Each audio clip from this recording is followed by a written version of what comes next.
Well, welcome back, boys and girls, to the next enthusiastic, exciting Coach K's Math Corner. Hey, I'm going to try to speed this up a little bit because you know the last two have been too long for you to sit there and listen to me ramble on about integers.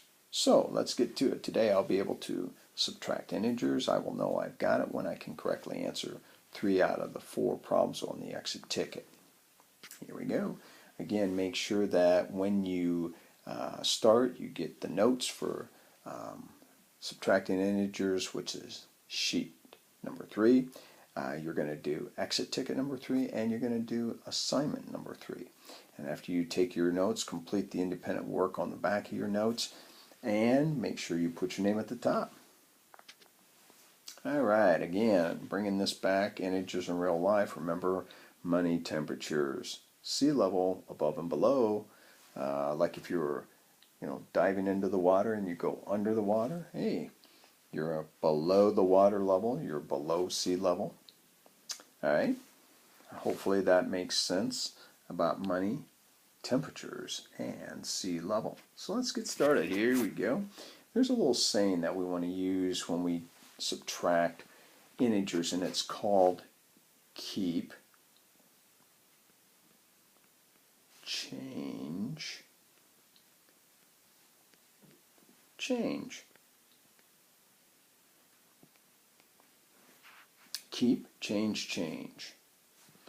I usually like to think about it as K, C, C, kissing, creeping crawlers, or creepy crawlers, or something. Just help me remember, have a little fun with it. KCC, keep, change, change. And then use your adding integers notes. Now that could be a problem if you handed them in. If you need them, you should probably keep them with you, and that's probably my mistake for not telling you earlier. And guess what? We have our poem back. Hey, use that poem. That poem is extremely helpful. All right? Then we go on to the next piece. There we go. So let's get to it. It says example 1, 8 minus 10. Well, let's see. If I would say to myself 8 minus 10, I want to make sure I use that K, C, C. That means I'm going to keep the first number as it is. I'm going to change from subtraction to addition. Okay, so that's 8. I'm going to change this to addition. And this is a positive number, so I'm going to change it to a negative 10. And sometimes I draw these little lines here to help me break it down. So I've got integer, operational symbol like subtract. 10 is a positive 10. Then I change, I keep the first one, 8. I change subtraction to addition, and I have 8 added to a negative 10. I put brackets around that so I can kind of keep those straight. All right? Now if I use my adding rules again, it says if the symbols are different, one's positive, one's negative, I want to take the two numbers and I want to find the absolute value of negative 10 is 10 minus 8, and the absolute value of 8 is 8. So 10 minus 8 equals 2. But it said in the poem that I wanted to keep the sign of the bigger number. Well, the absolute value of negative 10 is 10, and the absolute value of 8 is 8. 10 is bigger than 8. So therefore my answer is negative 2. I just write too big, kids. Negative 2. Now if you're looking at the number line, I'm going to erase this so I can get to the number line, and you were saying, okay, I want to add, I want to say 8 minus 10. All right, so here's 8 right there, and I want to subtract 10. Well, I know that if I count backwards from 8 to 0, that's 8 steps. So if I go 1, 2, 3, 4, 5, 6, 7, 8. And then I go 9, 10. That's right there at negative 2. And when I subtract, remember I want to go left. Subtracting, you go left. And that's what I did. From 8, I subtracted 10, I went left, this direction. Okay? And my answer is negative 2. I hope that makes a lot of sense. It does to me. Of course, I'm the teacher. You're right. I'm sorry about that. So now let's look at the next one. Here's the next one. It says negative 4 minus 5. All right, so let's go K, C, C. All right, so here we go. We got keep, change, change. It's negative 4. We're always going to keep that one. It's always going to be. Here's our minus sign. Here's our 5. Let's see, I'm going to keep this, but I'm now going to change to an addition symbol. And, whoops, sorry kids, wrong thought. Take that out of there. I am changing from a positive 5 to a negative 5. So let's see, if I really rewrite that, it says negative 4 added to negative 5. Oh, in our poem it said if the signs are the same, you just add the numbers together and keep the sign. Okay, so let's see, negative 4 plus negative 5 is equal to negative 9. All right? Now, if I was thinking about it using the number line, I'll erase this real quick. You could say to yourself, okay, I'm going to be at negative 4, which is right there, and I'm going to subtract negative 5. Well, if I subtract a number, I'm sorry, I'm going to subtract 5. Excuse me, I said negative 5. Let's subtract 5. Then if I want to subtract 5, I want to move this direction, because when I subtract, I'm always moving left. All right, when I'm subtracting, I'm moving left.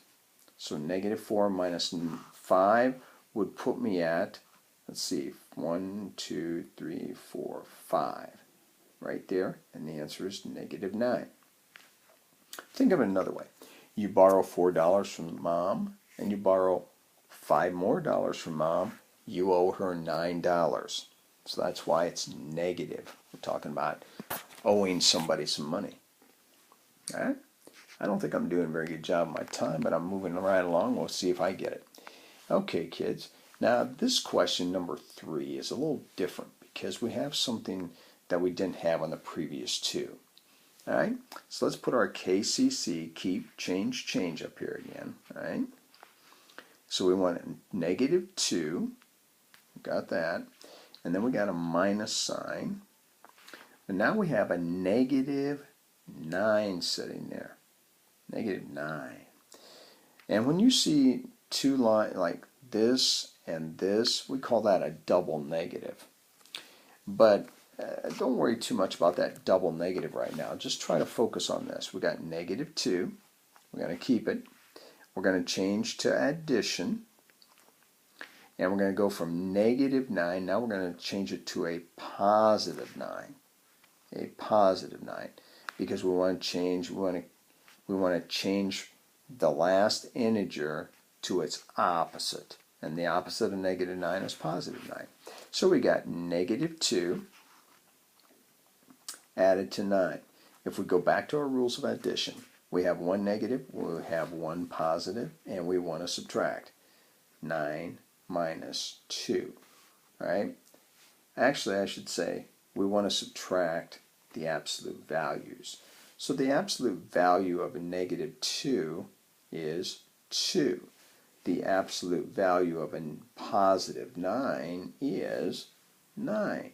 So 9 minus 2 is 7. Well, which one is the bigger number?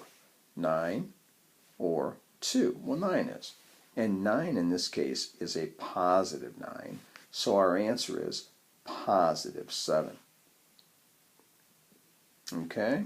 Positive 7. You got to be careful with this one because it's called, when you have a minus sign and a negative symbol, you have to be careful. If you use this idea right here, I think it'll help some of us break down each of the parts that we can help ourselves figure out the answer. All right? Here we go, on to the next one, example number 4. Example number 4 says 6 minus negative 11. Keep, change, change. You're going to keep 6 minus negative 11. All right, we're going to keep 6, change to addition, from a negative to 11 to its opposite, which is a positive 11. So really we have both sides the same, 6 plus 11, answer 17. I know, that's a little tricky. Just got to remember what you're doing with those numbers, okay? Alright, so here we are on to our independent work. Remember, remind yourself, get your independent work done. When you're finished, if you have questions, ask. If I'm not available, try to find someone and quietly ask them about that. I'm going to trust that you're capable of doing what I'm asking you to do without causing yourself and others around you to be distracted. Alright, when you're done with this, make sure that you write your name on it. Make sure you do the exit ticket. Make sure you do the assignment. And again, make sure that you get your name on all 3. Alright? Alright, let's move right on here. And the next one is our assignment. And again, kids, on the assignment, you don't have to do them all. Again, you notice that there are 3 columns. You may pick one column. You just pick one of the 3 columns. Okay, here's column, column, column. Alright? And after you're done with that assignment and your exit ticket number 3, make sure you check it off in your chart. Also, when you're done with your assignment, make sure you rate yourself as a 1, 2, 3, or 4 on your chart. Alright? Hopefully that chart helps you keep track of some things so you don't get lost in what you have to do. Alright? If you need to, use the number line from your notes to help you. And good luck, ladies and gentlemen.